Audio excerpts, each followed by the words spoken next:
going to load in the system. We will be getting started momentarily.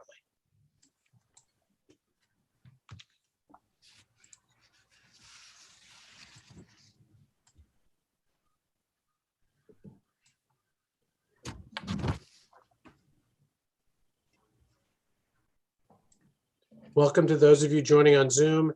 So just give us a moment to get started. We'll start the session momentarily.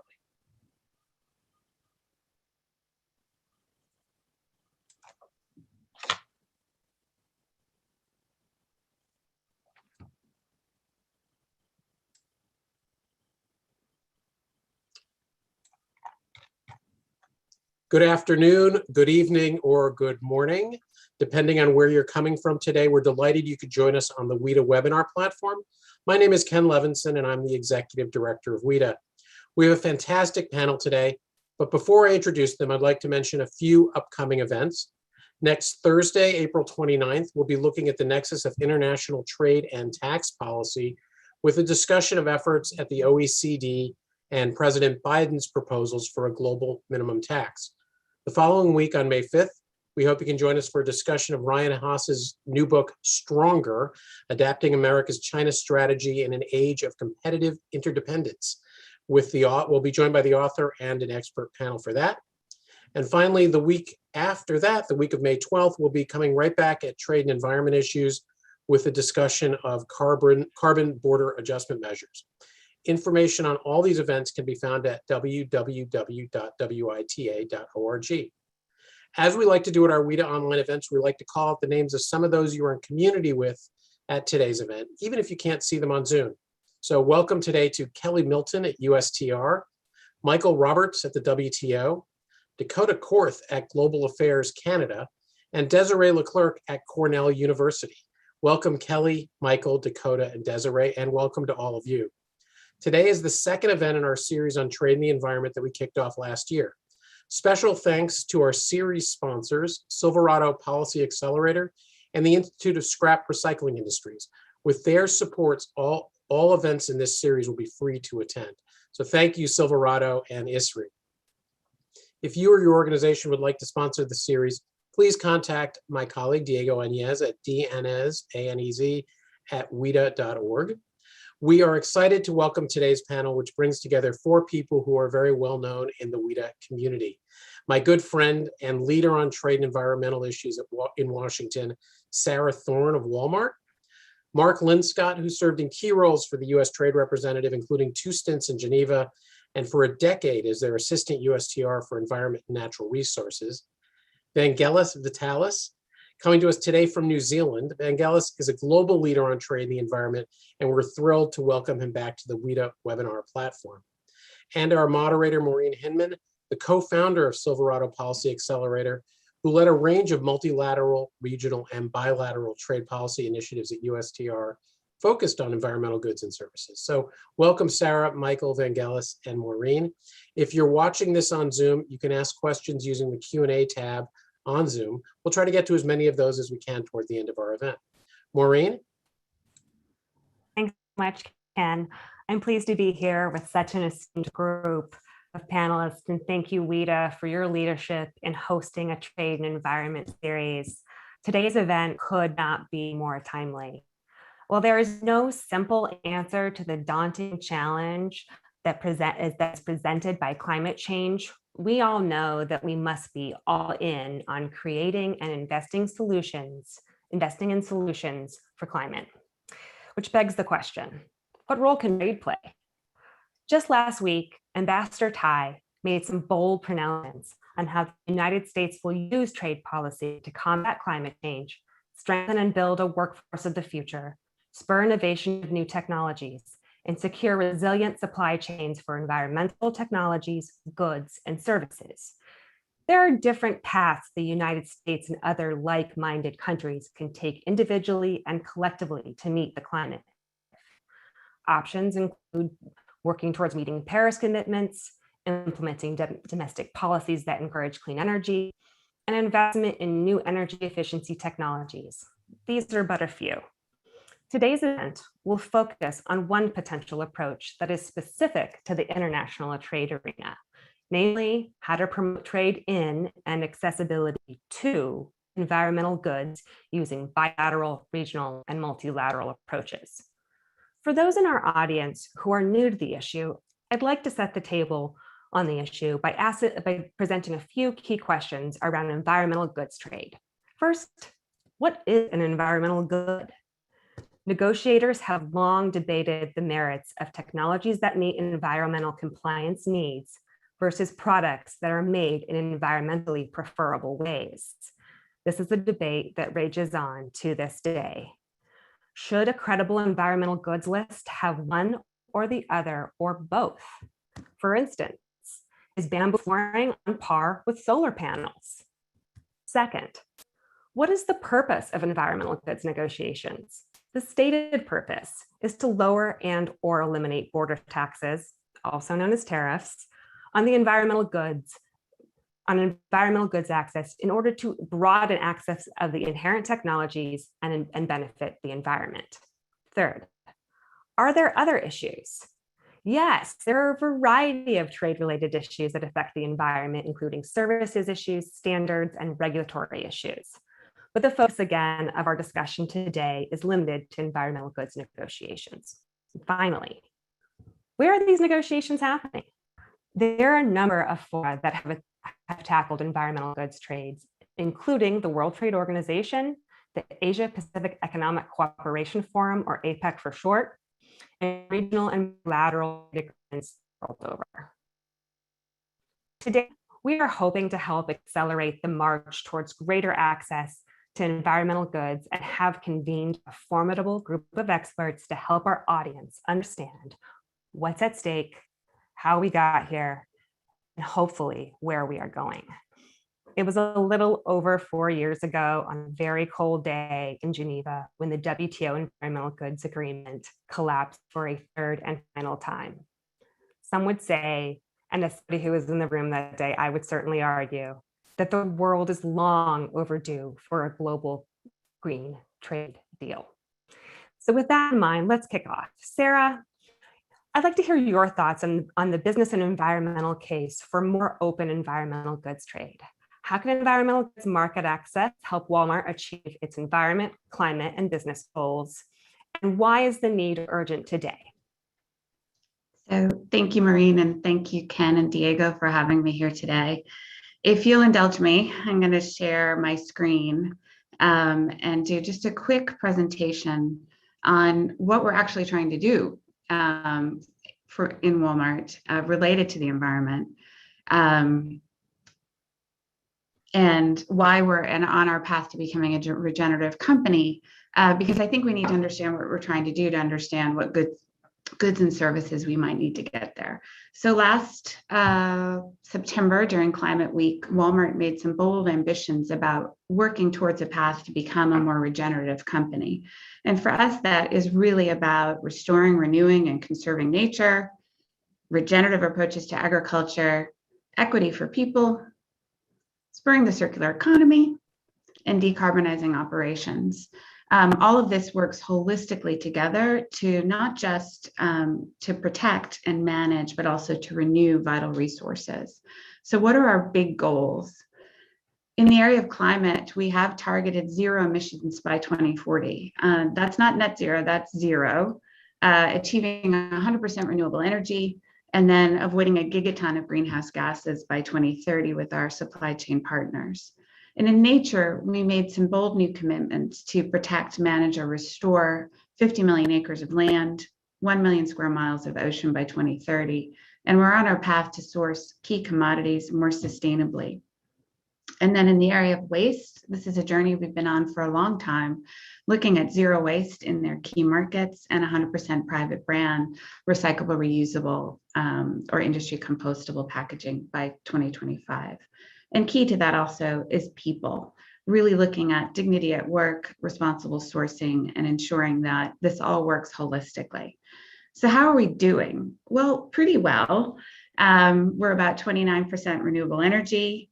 If you look at our avoided emissions, we're on our path. And we're looking at climate commitments that are in line with the Paris agreements and beyond.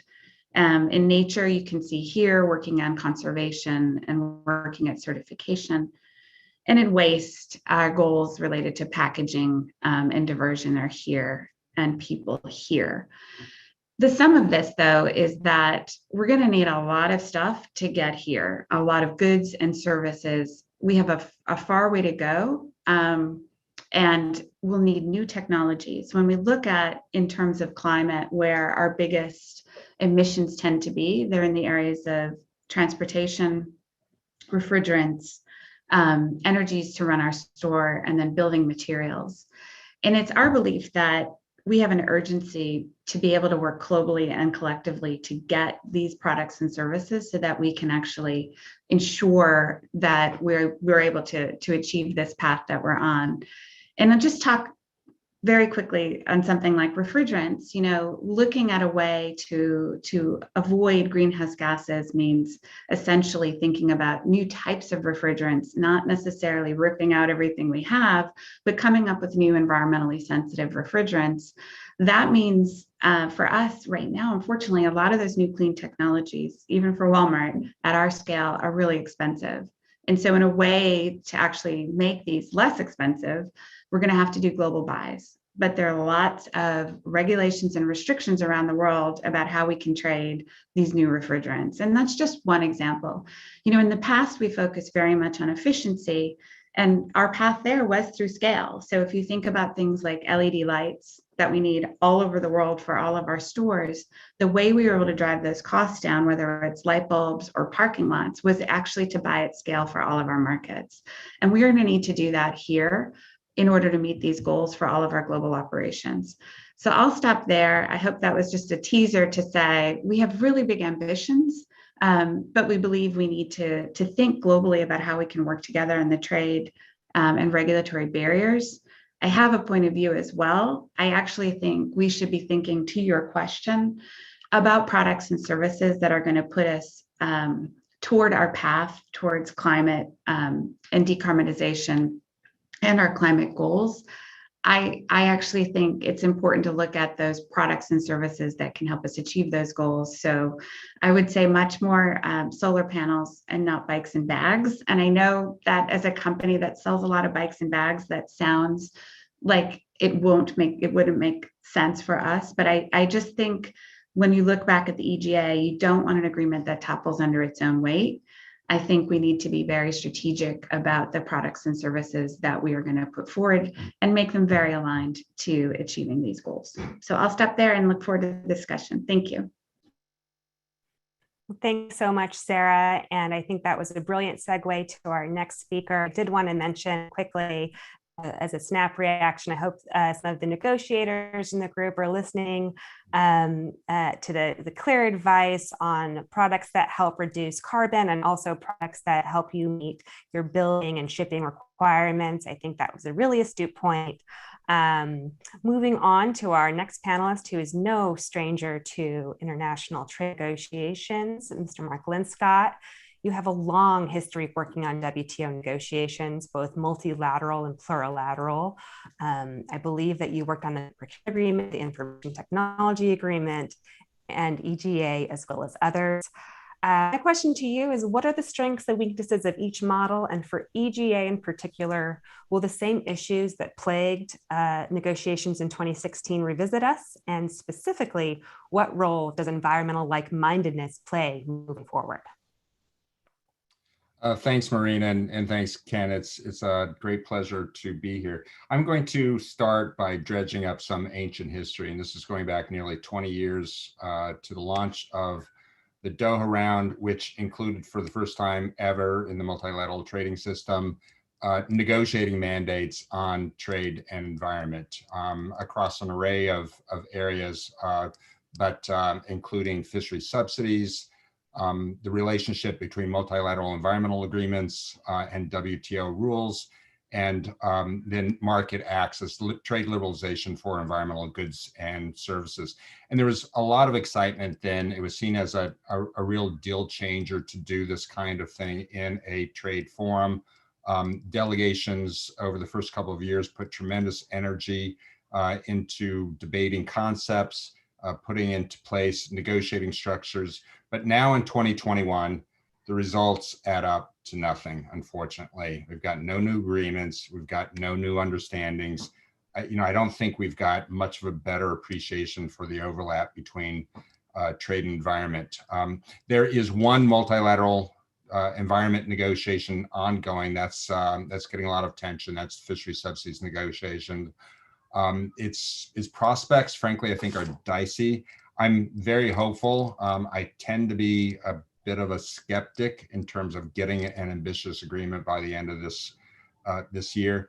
There's been a lot of new attention to trade rules and climate mitigation measures, but I think this is most likely to play out in implementation of national border adjustment measures and ultimately perhaps WTO dispute settlement.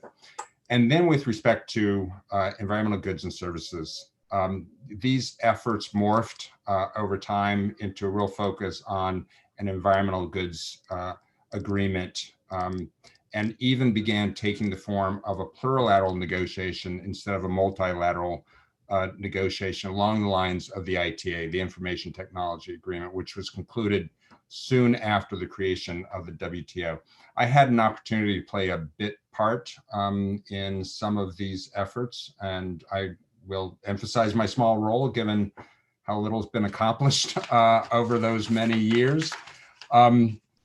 The roots of the initiative on environmental goods and services were in the OECD and Apec. OECD focus on the analytical side, how to measure trade in environmental goods and services. Apec on the quasi-negotiating side, trade liberalization. There was this the early voluntary sectoral liberalization initiatives. Everything pretty much moved into the WTO with the launch of the Doha round, and I was the first U.S. negotiator. I will confess I'm the oldest person. I'm the old guy on this panel. I'm sure there would be multiple references one way or another, but I was the first negotiator. I had continuing responsibilities when I was an assistant USTR, and the great Jennifer Prescott took over those negotiations for the United States, and then Maureen Hinman was the negotiator as well. Frankly, when it was a multilateral negotiation, which would have been the ideal scenario, the likes of India, South Africa, many of their allies clearly did not want an ambitious agreement or any agreement. They were generally spoilers. And it was pretty clear that there was not going to be much of a prospect for multilateral results. Since that time, there have been two big developments over these many years. The first was an Apec agreement, and the second one was moving into a plurilateral approach. With respect to Apec looking to jumpstart WTO, there was agreement in 2012 to reduce tariffs on 54 environmental products to no more than 5% to be implemented by the end of 2015. And Apec is non-enforceable, but it was important in terms of reflecting shared commitments and providing impetus for WTO efforts. And that definitely was the case in terms of there being a push on the plurilateral front. In 2014, 14 WTO members agreed to launch these negotiations building on the Apec agreement. And the approach involved critical mass. This was to deal with a potential free rider problem, basically taking the approach in the ITA, looking to cover 90% of global trade in environmental goods, which meant that China was essential, while India, Brazil, South Africa were not to meet that threshold. And again, tariff commitments in WTO are MFN. My minor role, part two, was when China had the presidency in 2016 of the G20, and I led the US delegation in a new trade and investment working group that the Chinese had created. And we felt that we could effectively leverage China's presidency. They wanted results since it was their presidency to get commitments on our priority areas, specifically concluding the environmental goods agreement and creating a new global forum on steel overcapacity. However, unfortunately, true to form, China, soon after the ink was dry on that ministerial statement, basically upended the negotiations. And by the end of 2016, Maureen, you referred to this, the plurilateral efforts had fallen apart. We had a new Trump administration. Certainly, Trump administration was not interested in tariff liberalization on an MFN basis, and consequently, we've had no negotiation since. So where do things stand now? I did a recent piece in the Atlantic Council on WTO and China. I didn't reference environmental goods, but I think it's relevant. And the question is, should China be at the table? Is critical mass still relevant? You know, what are the implications of China in or China out? Certainly a free rider issue if China is out. But given experience, if China in, do we ever get to an agreement? Or, as Maureen has suggested in a piece in a blog she did recently, might there be an interim agreement? And the long-time multilateralist in me cringes a bit, just as I cringed when the Trump administration concluded an interim agreement with Japan. You know, the question being, does this kind of agreement meet GATT Article 24 requirements for a free trade agreement, which then allows exceptions to MFN? So I look forward to the views of others on that issue. I do want to just conclude briefly on Ambassador Tai's remarks last week, which was really good, that she used that first opportunity to speak publicly, specifically on trade and environment and climate. And I have tremendous respect. So many of us who served at USTR or continue to serve at USTR, she's a colleague, you know, she's a veteran on trade, and it's just so exciting to have her as the USTR. And what she said on WTI, I think, really rings true in terms of getting things done. I will note, however, that there has been incremental progress over a number of years on trade and environment issues with many NGOs at the table.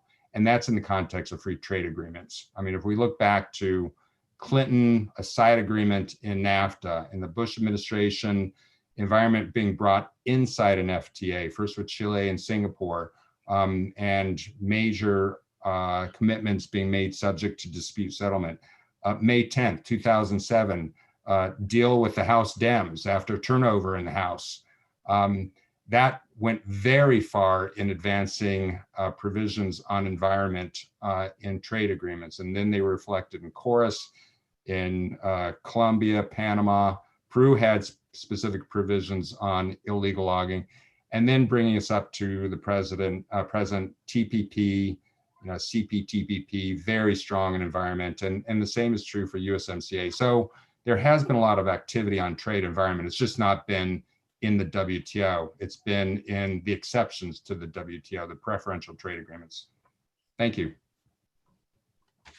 Well, thanks so much, Mark. I think that was a very sobering assessment. And I think during the discussion portion of the panel, we can pick up on the merits of interim agreements and the merits of a list versus no list. But first, without further ado, I'd like to introduce Ambassador Vitalis. We are very eager to hear your vision on forward. New Zealand is the chair of Apec this year and is leading the charge both regionally through the forum itself and bilaterally through the Agreement on Climate Change, Trade, and Sustainability, which you are negotiating alongside Fiji, Iceland, Norway, and Costa Rica. How do these efforts dovetail, and what is their role in building a broader global package for environmental goods trade? So thank you very much, Maureen, and it's always a pleasure to share a stage with people like Mark and Sarah. Mark, of course, is far too modest about being a bit player, far from it, and had a vital role in a lot of those initiatives that we've been talking about. And if I can make a kind of an observation about US leadership in the trade and environment field has been absolutely critical to any successes we've been able to achieve. And when that leadership hasn't been there, we have simply not made the progress that we really urgently need to do. And not to put too fine a point on it, I'm certainly hoping that we will see leadership. And I thought Ambassador Tai's speech, the fact that she chose to speak about trade and environment in such direct and clear terms in her first major speech, I thought was very significant indeed. And certainly I can tell you both in a bilateral New Zealand sense, but also in an APEC chair sense, we took a lot of heart and encouragement from that, which kind of brings me back, I mean, as kind of a contextual observation, I wanted to talk about both APEC and the Agreement on Climate Change, Trade and Sustainability very briefly, and then obviously we should have a good discussion. Our aim for APEC has been very much around an institution that is responsive and relevant. The responsive piece, frankly, is about the crisis, the COVID-19 crisis, but the relevant piece is very much in the trade and environment, climate change piece. It's about building back greener. So that's a really important part of the agenda that we've created, and indeed the package of outcomes that we're looking to secure, both at the trade ministers meeting, but also at the meeting at the end of the year. And I want to flag kind of two particular elements to that. The first is obviously environmental goods, and APEC, as Mark has noted, has got a long and venerable tradition here. It was nice to hear the EVSL, Early Voluntary Sectoral Liberalisation Initiative mentioned, and of course the fact that in 2012, there wasn't a list agreed of 54 items. We shouldn't forget that it was actually 2011, it was the US hosted year that actually got that work going and very close to conclusion, so that the following year in Vladivostok, I was privileged to be there at the time, we were able to then get the outcome there. In our year, what we are saying is, well, 2012 was a long time ago. 54 items is a very short list. It is time, first of all, to update that list, and there's some kind of technical elements to that, harmonized system and so on. But also we need to ask ourselves how we expand that list, because in our mind, there's always been the concept that this is a living list and that it needs to be regularly updated and refreshed to take into account what the new environmental technologies are. And I thought some of the elements of what Sarah talked about remind us as negotiators that, you know, something in 2012 is less relevant now, given what we know about where the environmental technology has moved and some of the dramatic changes that are possible there. So our ambition is that out of the trade ministers meeting, there will be agreement amongst trade ministers to update that list, and that at the end of the year, we will be in a position to announce an updated, refreshed list, and also to commit to regular reviews, because one of the big tasks of New Zealand as APEC chair is going to be to also deliver the implementation plan. So one of my roles is to prepare the document that then charts the progress and the program for the next 20 years for the 21 economies. And I can tell you, we certainly expect to have regular reviews of the environmental goods list there. I think it is really interesting that we have never actually established a definition of environmental goods, neither in the Environmental Goods Agreement, nor indeed in the work that we did in the World Trade Organization. A sense, I think, that we define by doing, and that the way in which we advance this is actually not to spend hours and hours negotiating what the definition should look like, but actually to say, okay, is this a product? And then does it really meet the credibility test? And I think that is a challenging question that we are going to confront again in environment in the work that we're doing in APEC. Related to that, I think it is really important that, yes, environmental goods are very important, but we must not forget that many of those environmental goods rely on environmental services for their delivery, or indeed there are a whole set of environmental services we should be thinking about. And part of New Zealand's agenda this year is not only an environmental goods list, but also to establish some settings around environmental services. That's APEC. The second initiative you mentioned, Maureen, is the Agreement on Climate Change, Trade and Sustainability. That was launched by our Prime Minister nearly 18 months ago, Prime Minister Ardern. The Swiss are also a partner in that agreement as well. This is an attempt by us to learn the lessons of the EGA and to say, here's a group of small economies, 6 of us, WTO members, who are going to try to get an ambitious, high quality list of environmental goods, make meaningful commitments on those, in other words, eliminate the tariffs on those, and then to take that agreement out to other WTO members and say, here's something that we agree on that we think you should also think about. I should say the Agreement on Climate Change and Sustainability has a pillar on environmental goods and services, but it also has a very important pillar on the reform of fossil fuel subsidies. So going back to Mark's point, how do you use trade policy to drive actual change that would have meaningful environmental effects? This isn't to pretend that the 6 small economies that are negotiating the agreement on climate change, trade and sustainability will resolve the world's problem on fossil fuel subsidies, but it is a way of saying, hey, listen, here's a trade agreement that deals with subsidies in the same way that the WTO agreement on agriculture dealt with agricultural subsidies. Here is a mechanism, trade rules with their legal enforceability that can actually drive real reform in fossil fuel subsidies. And then the question is, can we take that agreement, the 6 of us, out to other G7, G20 partners and say, you said in 2009 that you would like to reform fossil fuel subsidies. You've said virtually every year that you want to recommit to the environmental goods and services negotiation. Well, here is an ambitious list and an ambitious way of dealing with fossil fuel subsidies. So the point of the agreement on climate change and trade and sustainability is that it is a building block. And it's a building block to expanding the plurilateral to try to bring in other G7, G20 economies, but it's also a building block to the WTO. And that's what I want to conclude on, is both the Apec process and the agreement on climate change, trade and sustainability is designed to support the WTO. The idea is that these are building blocks, they are WTO plus commitments that we then bring to the WTO and try to support the multilateral trading system. Because like Mark, I'm a true believer, and I believe yourself, Maureen, as well. We're true believers in the system. We do believe that actually delivers the most meaningful results.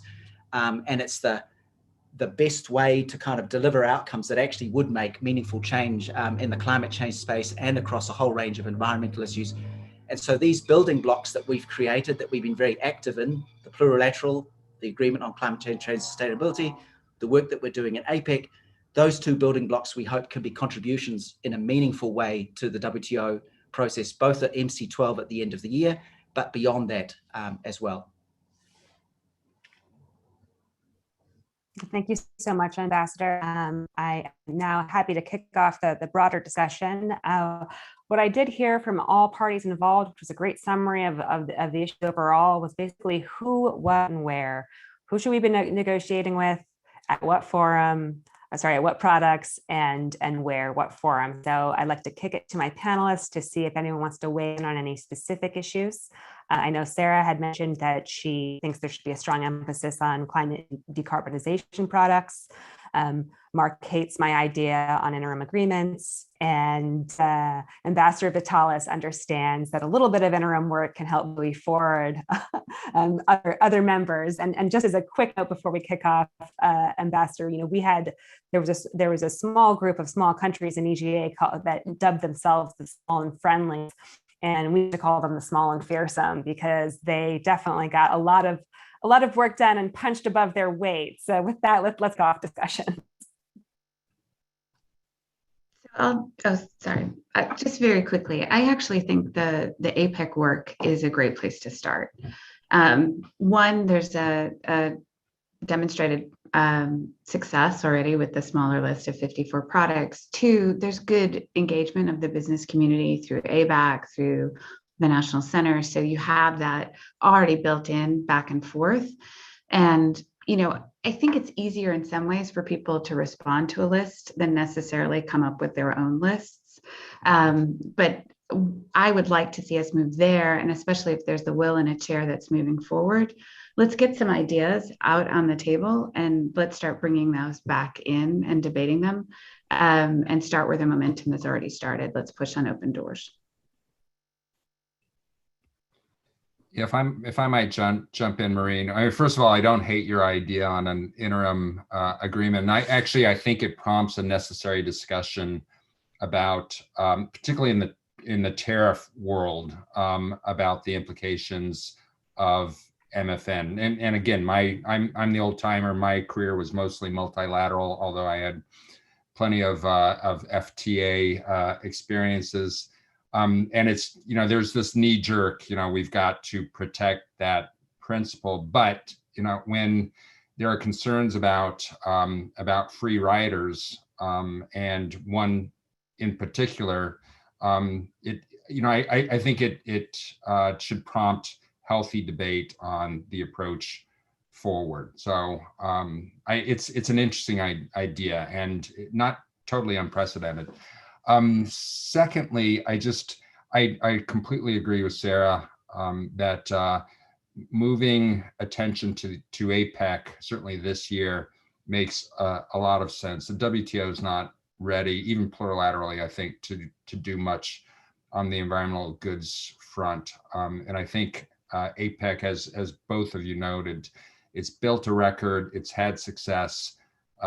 It's not enforceable in the WTO sense, but perhaps that's not what's most important at this point in time. And this gets to Vangelis's other point about building blocks. I couldn't agree anymore in terms of building up a series of records of success. I mean, he mentioned APEC, TPP was an example. Certainly when I was working on that with your former colleague, my old friend Heike Manning, the idea being, let's do this in TPP, and then we can take it to Geneva and we recruit there on fishery subsidies. I think that idea really makes sense. I think our FTAs and what's been done on trade and environment in those are other examples of building blocks. So, for better or worse, that, I think that's the only approach that is going to be credible and will mark up achievements over time. Thanks, Mark. And obviously credibility is very important. But you did touch on two items in terms of the free rider problem and a bit of the elephant in the room, the issue of MFN. How do we get around that free rider problem? I mean, sorry, it was an easy question. I'm just kidding. Sorry, I'll let Vangelis respond. Yeah, you can just love it. I mean, how much does it matter? I mean, the purist economists would say, hey, low tariffs, zero tariffs are the best economic approach. This doesn't have to be about tariff competition. So, there's that perspective. In many of these product areas, certainly for the United States, tariffs are so low anyway. Again, does it matter? What's important is to get the strong agreement. But that said, trade is give and take. Trade negotiations are give and take, and so it's hard to simply it's a factor, and that's why there are so many FTAs. They're preferential. They are exceptions to the WTO. I can go off and do a deal with New Zealand or with Peru, and we can limit the benefits to us. Hopefully someday with New Zealand. Hopefully someday TPP or CPTPP. So but how much does it matter? I think there needs to be re-examination of that issue. I would certainly agree with that. And in the spirit of what I've heard today, in terms of moving forward quickly and building blocks where whether the broader consensus is there or not, it sounds like APEC is the forum of choice, and we have a leader with us today. So in terms of expanding that list, are we thinking about ways to qualify the technologies and/or goods in that expansion? Or is there any thoughts to linking it to existing cooperation inside APEC on the environment and climate? Yeah, no, thanks, Maureen. I mean, maybe to make an observation on that and then to come back to some of the other points. In the APEC context, look, the idea is it is very much a define by doing. So yes, it would be nice to be able to say we're going to try to filter and have these various links. I think the brutal reality is going to be that people are going to bring their own items to that negotiation and then need to justify it. I think that list then needs to look credible. I mean, I do remember some of the tortured negotiations that we had in the run-up to the 2012 outcome to make sure that this actually was a credible environmental goods list, that people would look at it and go, yep, that makes sense. I think that's going to be very important for the credibility of any outcome in any case. So we're trying to avoid, we're very conscious how long it takes to negotiate these things. And so we're very anxious to avoid a protracted process of saying, okay, what are the filters that we use and what would you define? Instead, we're encouraging people to say, hey, listen, we don't need to reinvent the wheel here. There was a lot of work done in the WTO. There was a lot of work done for the Environmental Goods Agreement. And then in many of our FTAs, we have already agreed lists. New Zealand's done that in some of our agreements. Let's all bring those in and let's see where the overlaps are, and let's see what we can bring down. I think, as everyone has said, the advantage of Apec is that it is not a trade negotiation. So we are not going to do this for the next 4 years. We are doing it this year simply to identify the products. And given that Apec is both consensus and voluntary, we think that's an opportunity to kind of develop a longer list, a more ambitious list. And then people will take that to, we hope that Apec economies will want to take that to Geneva as a contribution to the process there. And then for also to people think about that as a reference point, which brings me back to the point Mark was making about the important reference points we actually have out there on the trade and environment debate in general. I think the CPTPP example is a very, very significant one. It used to be one of those standard things we as economists used to say, well, you couldn't possibly do, anything on subsidies in a free trade agreement, because really the benefits of that need to be done through a multilateral process.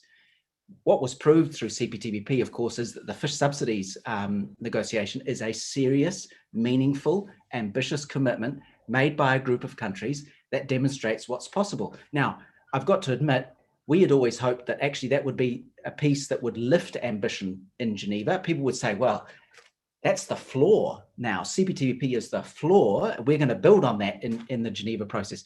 That hasn't worked out very well for us. I don't share Mark's skepticism about coming to a conclusion. I am still very hopeful, and I guess that's the role that New Zealand, as the chair of the Friends of Fish group, has traditionally had, is to try to push, be optimistic, and see that there are opportunities. I do think it would be catastrophic if there was no trade and environment outcome before MC12. I think that would be very, very damaging to the institution, but also to the work that we're all trying to do here. That brings me finally to a quick comment on Apec. I couldn't agree more with you, Sarah. That is the big opportunity in Apec.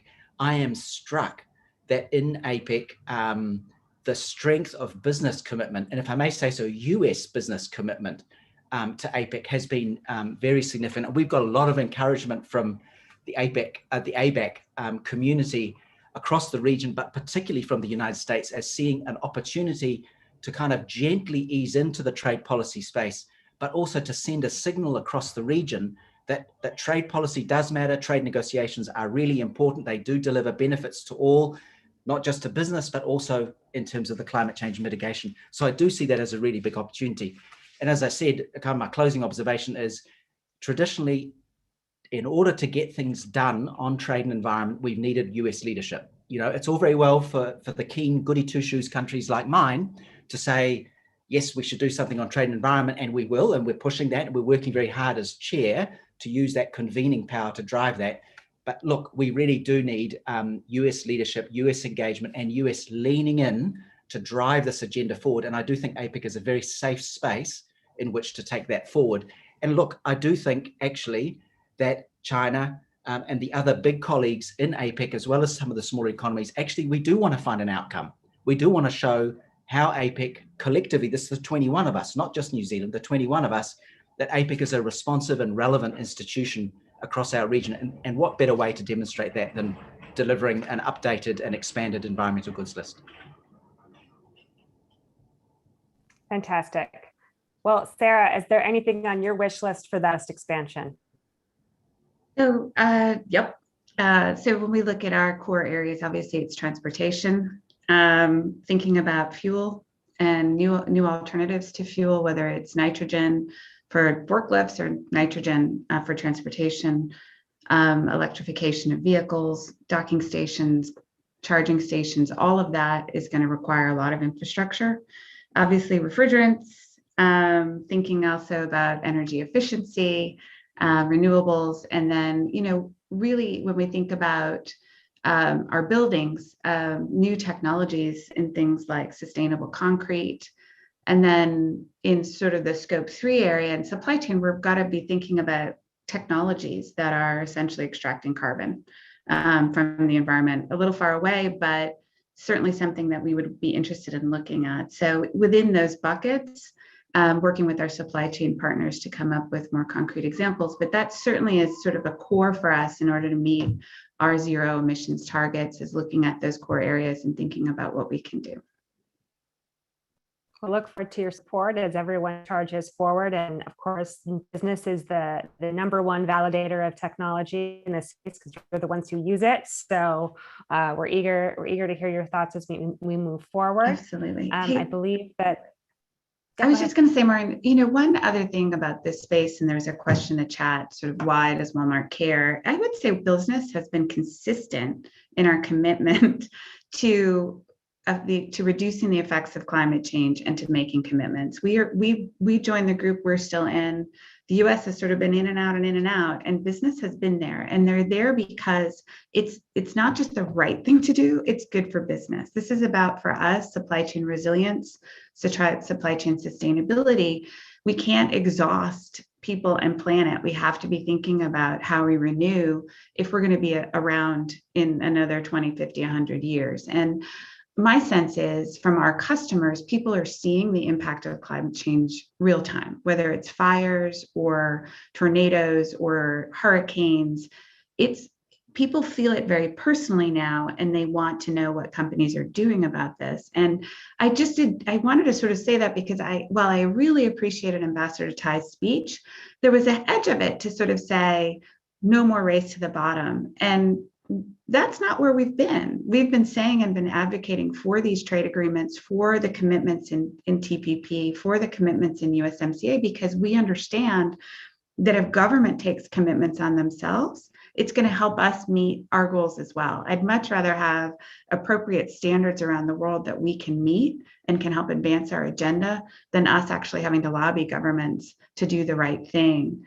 And to have actually a backstop when governments are starting to do potentially the wrong thing related to energy and renewables. You know, we're facing challenges now in Mexico that we think could actually set us back, but we have a trade agreement that could potentially help us. And so I just think it's important to put it out there that business wants to lead in this space and wants to be a true partner with governments around the world. I kind of provided a better summary myself, and now I'll hand it back to Ken for audience questions. Thank you, Maureen, and thank you to our speakers for the discussion so far. This hour has flown by. Really appreciate it. Sarah, just a quick little follow-up, just, you know, that you were just talking about the business commitment on that, and that, you know, Walmart's been a leader on this for a long time. You know, do you see other businesses stepping up as well? Absolutely. I mean, I can't think of a business that's not thinking about what's your climate ambition, you know, moving more now into looking at protecting nature and thinking about species extinction, looking at products and services that we sell to make sure, you know, if we look at all of our suppliers in consumer products and brands, if to a company have commitments and are leading in this area. So, you know, this is an area that we know it's in our own enlightened self-interest to be leading on. And so, you know, even our biggest competitors are making commitments in this space. That's great. Well, thanks. That other website. I won't say anything. So if I could follow up a little bit too, we have a couple questions about plurilateral agreements. Maybe Vangelis, send this one your way. You know, they're not. There's generally in some of these plurilateral agreements, the enforcement provisions aren't quite as binding or in the same way binding that you might have in a dispute settlement at the WTO, certainly not covered by those. You know, is that an important, or is that something that we can sort of sort out more later? Countries not following the commitments they make. Okay, look, I can understand the concern or the perception, but actually the plurilaterals we're involved in, so obviously in CPTPP is one example, but also the Agreement on Climate Change, Trade and Sustainability, that will have a dispute settlement mechanism, and it will be it's obviously modeled on the WTO system. It's a very traditional free trade agreement style dispute state to state mechanism. So actually you can expect that the plurilateral, particularly the ACTS agreement, the Agreement on Climate Change, Trade and Sustainability, will in fact have enforceable provisions, and that we are very serious about using them. That's great. And, it's, as someone who's been around trade myself for almost 30 years, I remember when, the environmental provisions in NAFTA were a side agreement, and the enforcement of them was not considered something that could be done. And like labor, those issues were thought of to be outside of trade, and certainly things have evolved and changed. Another question we have is about key milestones and signals to know if an environmental goods agreement can be updated. We have this climate summit coming up. What sort of timeline might we be looking at for an updated EGA? Hey, Ken, I wonder if I might jump in. Well, Please. First of all, on Valerie's question, I don't know, Valerie, if you remember 6 or 7 years ago, I sat in your office and we discussed that issue of plurilaterals in the WTO and dispute settlement. And I at least had a theory of, once a country, certainly in tariffs, you make a commitment in a plurilateral, you put it in your schedule, and then that is subject to WTO dispute settlement. Might that be possible in the rules areas? Could you add rules to your schedule, not have objections to that, and then consequently make them subject to dispute settlement if a group of countries were moving forward? It's a really interesting question. This question about post climate summit, and I think it's to a bigger point of, can the work on climate, the climate summit, the next COP, can they provide impetus for environmental goods negotiations? And I do recall when I was the ouster for environment during the Obama administration, and Todd Stern and his team, Sue Biniaz, they were following very closely what was happening in negotiations on environmental goods. They were big cheerleaders for efforts to get a trade agreement that would have some benefits in terms of the diffusion of climate technologies. And some of those people are still around and now working for John Kerry. So I can imagine there being some degree potentially of excitement for those who do climate negotiations with respect to a new initiative among trade negotiators to do an EGA. And that's the way it should be. I mean, the two sides should be working, the two disciplines should be working together.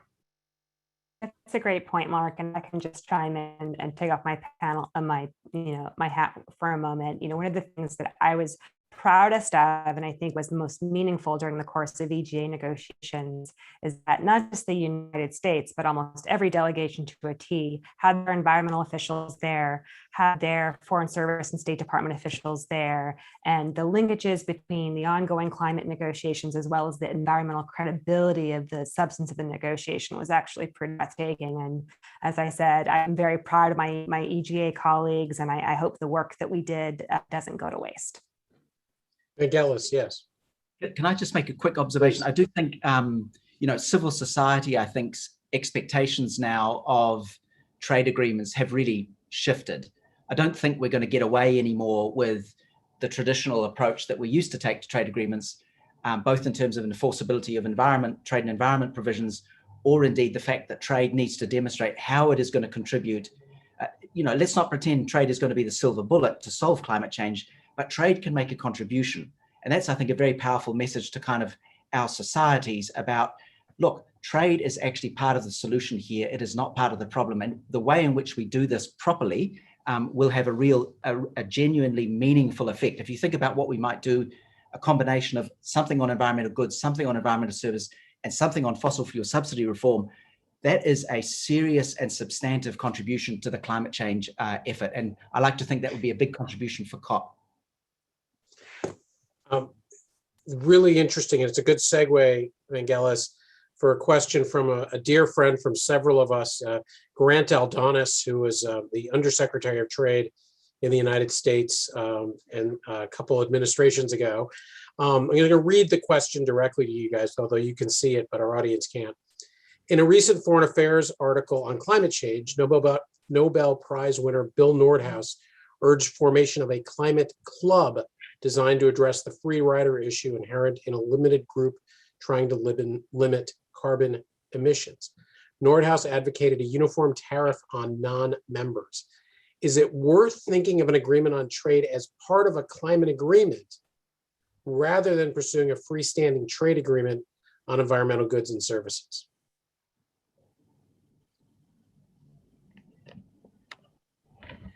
Vangelis?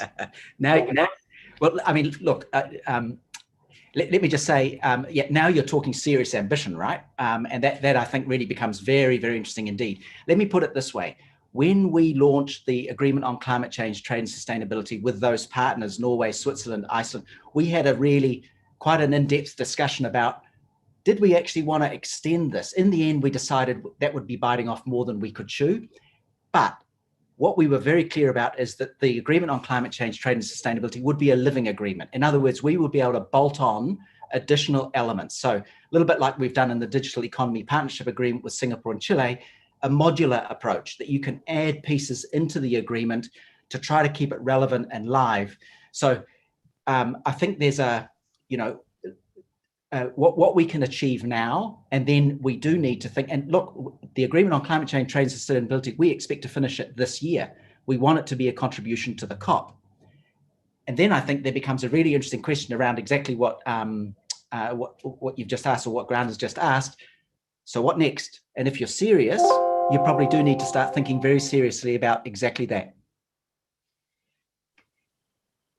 Mark, did you want to jump in? You're muted, Mark. Mark, mute. Sorry about that. It's great to have a question like that from Grant. I don't know if he knows me. When he was kind of a giant, I was like this youngster in trade. But I mean, it's you know, it's a really interesting question. In some respects, I think you get back to what Maureen has proposed in a piece she did recently, an interim agreement. So can you have an interim agreement that is non-MFN, which you have preferential tariffs? The WTO says you need an FTA, and it must cover substantially all trade. So, that doesn't sound like it would be an FTA, and you probably run into issues in terms of WTO compliance. But then there's the question, is it an MEA? Is it a multilateral environmental agreement? And what is the interaction of, trade provisions in MEAs and WTO rules? And that's never really been settled. Again, there was a very narrow mandate at the launch of the Doha round on the relationship between MEAs, specific trade obligations, and WTO rules, but it's never been resolved. And I think what Grant is laying out there is a question along those lines. We love to have thought-provoking ideas on the WITA platform that we can dig into. And we have a lot more events coming in this series, so we can really drill down, including getting giants like Grant maybe on this conversation. And Mark, I do suspect he knows you. Any other final thoughts before we wrap up? Just to thank you to you and Maureen for bringing and having the climate series, Ken. I think it's really important that we dig into all of these there's so many more topics that we'll discuss. So really looking forward to it. So thank you. Thank you, and we do plan, we plan to look at the subsidies issue, Vangelis. That is a future topic for the series, as well as the carbon border measures and what the corporate companies are doing as far as the circular economy and sustainable trade. All these are topics that we'll be addressing. Again, big thanks to all of you for joining us today. Thanks to our audience. Thanks to our sponsors, Silverado and ISRI, for supporting this effort. We look forward to seeing all of you again. Everybody, please take care of yourself, be safe, and get the shot when you're eligible. Thanks, Ken. Which is by the way, everybody in America over the age of 16 is now eligible. So get the shot.